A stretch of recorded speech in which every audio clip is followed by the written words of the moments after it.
வணக்கம் விளையாட்டு பிரியர்களே, சூரியனின் வெற்றி நடை போடும் விளையாட்டுச் செய்திகளின் வாயிலாக மீண்டும் உங்களை சந்திப்பதில் மிக்க மகிழ்ச்சி. இந்திய ஆஸ்திரேலிய அணிகளுக்கு இடையிலான போர்டர் கவாஸ்கர் கிண்ணத்தினுடைய 3வது போட்டி மழையினுடைய தாக்கம் காரணமாக உரிய கால நேரத்தோடு நடத்த முடியாமல் ஒரு வழியாக இப்போது இடம்பெற்றுக் கொண்டிருக்கிறது. இருந்தாலும் இந்த போட்டியினுடைய முடிவுகள், போட்டியினுடைய போக்கு இந்திய அணிக்கு சாதகமாக இல்லை என்பதுதான் இந்திய ரசிகர்களுக்கு கவலை தரக்கூடிய விஷயமாக மாறியிருக்கிறது. இந்த 3வது போட்டி பிரிஸ்பன் மைதானத்தில் ஆரம்பமாகி இடம்பெற்றுக் கொண்டிருக்கிறது. கடந்த 14ஆம் தேதி ஆரம்பமாக இருந்த இந்த போட்டி மழை காரணமாக கொஞ்சம் தாமதமாகவே ஆரம்பித்தது. இந்த போட்டியிலே முதலில் துடுப்படுத்த ஆடிய ஆஸ்திரேலிய அணி முதல் இன்னிங்ஸில் 445 ஓட்டங்களை எடுத்தது. உஸ்மான் கவாஜா, அதிலும் நெத்தன் ஆகிய இருவருமே குறைந்த அளவான ஓட்டம் கூட ஆட்டம் இழந்தாலும் மானஸ் லபுச்சனும் 12 ஓட்டம் கூட ஆட்டம் இழந்திருந்தார். முதல் 3 விக்கெட்டுகளும் வேகமாக வீழ்த்தப்பட்டாலும் ஸ்டீவன் ஸ்மித், ட்ராவிஸ் ஹெட், இவர்களோடு அலெக்ஸ் கெரி ஆகியோர் நிதானமாக ஆடி ஓட்டங்களை குவிக்க ஆஸ்திரேலியா 445 ஓட்டங்களை எடுத்தது முதல் இன்னிங்ஸில். அதிலும் ஸ்டீவன் ஸ்மித் 101 ஓட்டங்கள், ட்ராவிஸ் ஹெட்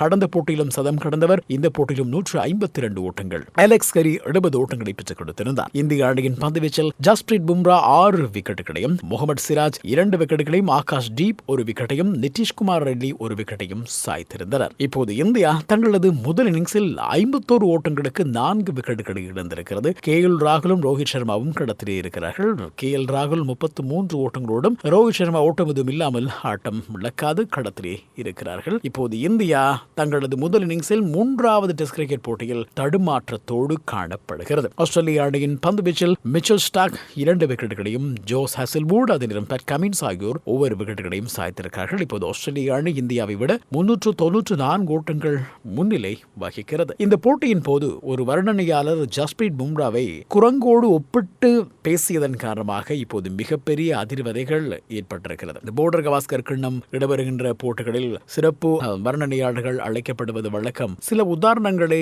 சொல்வதற்காக முயற்சி செய்தவர் அந்த உதாரணங்கள் பிழைத்து போக அல்லது பிழையாக அது வெளியிலே உணரப்பட்டதன் காரணமாக அவருக்கு எதிராக இப்போது அதிகமான விமர்சனங்கள் முன்வைக்கப்பட்டுக் கொண்டிருக்கிறது. அது பற்றி விவரங்களையும் தருகிறோம். ஜஸ்பிரீத் பும்ரா இப்போது போர்டர் கவாஸ்கர் கிண்ணத்தில் தவிர்க்க முடியாத ஒரு வீரராக இருக்கிறார். ஆஸ்திரேலியாவின் விக்கெட்டுகளை வேகமாக சாய்க்கக்கூடிய ஒரு பந்து வீச்சாளராக அவர் இருப்பதன் காரணமாக அவரை மிகவும் பாதுகாப்பான முறையிலே ஆடி வருகிறது ஆஸ்திரேலியா. இந்த ஆஸ்திரேலியாவினுடைய வீரர்கள் பும்ராவை மிக கவனமாக எதிர்கொள்வதை அவர் ஒரு சாயலில் சொல்ல ஆரம்பிக்க அது வேறொரு விதமாக போய் சேர்ந்து விட்டது.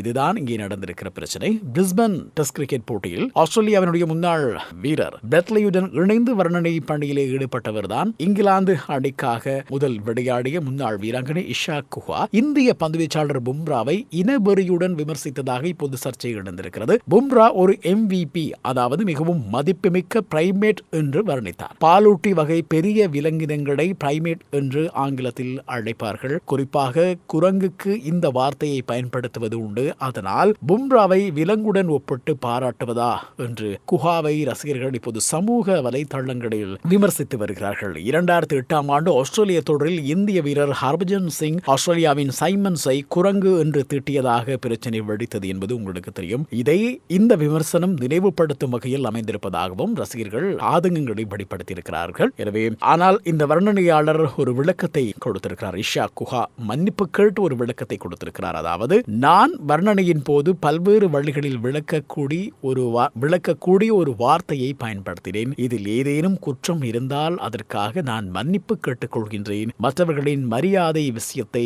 நான் மதிக்கிறேன். எனவே நான் தவறாக பேசவில்லை. ஒரு விஷயத்தை சொல்ல வந்து அது பிழையாகிவிட்டது. எனவே எல்லோரும் என்னை மன்னித்து விடுங்கள் என்று இஷா குஹா பகிரங்கமாக மன்னிப்பு கேட்டிருக்கிறார். அதற்கு பிறகுதான் இப்போது இந்த பிரச்சனை கொஞ்சம் அமைதியாக இருக்கிறது. பங்களாதேஷ் அணியினுடைய மிகச்சிறந்த சகலதுறை ஆட்டக்காரரும் அதிலும் பங்களாதேஷ் அணிக்கு அடித்தலைவராக செயற்பட்டு வருமான ஷகிப் அல் ஹசன் அடிக்கடி சிக்கல்களில் மாட்டிக்கொள்கிறார். இப்படித்தான் இப்போது இங்கிலாந்தின் கவுண்டி போட்டிகளில் முறையற்ற பாணியில் பந்து வீசியதாக குற்றம் சுமத்தப்பட்டிருக்கும் ஷகிப் அல் ஹசனுக்கு இங்கிலாந்து உள்ளூர் போட்டிகளில் பந்து வீச இங்கிலாந்து கிரிக்கெட் சபை இப்போது தடை விதித்திருக்கிற நிலையில் தற்போது அவருக்கான பந்துவீச்சு தடை சர்வதேச கிரிக்கெட் போட்டிகளுக்கும் பொருந்துவதாக பங்களாதேஷ் கிரிக்கெட் வாரியம் உறுதிப்படுத்தியிருக்கிறது. எனவே ஷகிப் அல் ஹசனிற்கு சர்வதேச போட்டிகளில் பந்து வீச இப்போது தடை விதிக்கப்பட்டிருக்கிறது. சரே அணிக்காக கடந்த செப்டம்பர் மாதம் சமர்செட் அணியுடன் முதல் தர கவுண்டி போட்டியொன்றில் விளையாடிய ஷகிப் அல் ஹசன் போட்டி நடுவர்கள் வழங்கிய முறைப்பாட்டுக்கமைய இங்கிலாந்து கிரிக்கெட் சபையின் பந்துவீச்சு